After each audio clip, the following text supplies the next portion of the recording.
Cloche entre les mains et banderole anti-ours en tête de cortège.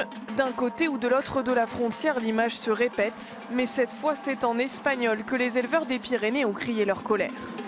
Ils étaient près de 200 à avoir fait le déplacement de France jusqu'à cette commune du nord de l'Aragon. Les Ariégeois notamment sont venus rappeler qu'ils ont subi cet été plus d'une vingtaine d'attaques d'ours par semaine. Le chiffre des attaques, c'est que partout où il y a des ours, il y a des problèmes. En Italie, en Slovénie et aussi partout dans les endroits où on a remis des ours, là où ils n'existaient plus, c'est la catastrophe. Pas que par solidarité, parce qu'on est aussi concerné dans les vallées pyrénéennes, côté français, par les attaques. Il y a eu des attaques en haut d'Argelès sur Estin, le Cavaliros, des attaques sur des vaches qui ne sont même pas reconnues, des moutons, il en meurt tous les jours. L'Ariège, c'est une situation catastrophique.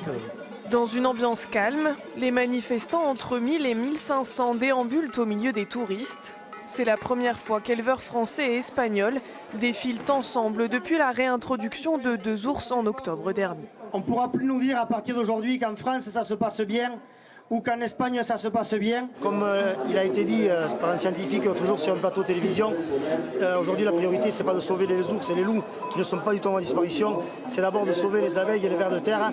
Il faut savoir de quelle biodiversité on parle et laquelle on veut sauver.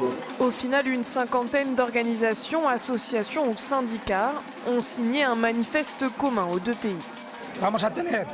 Nous allons organiser 3 grandes manifestations de ce type. Celle-ci est la première. On l'a organisée en plein été, avec la difficulté des vacances et tout ça. Mais ça a déjà été au-delà de nos espérances. Parmi les revendications communes, le retrait pur et simple des ours Goyat et Claverina, les plus dangereux selon eux.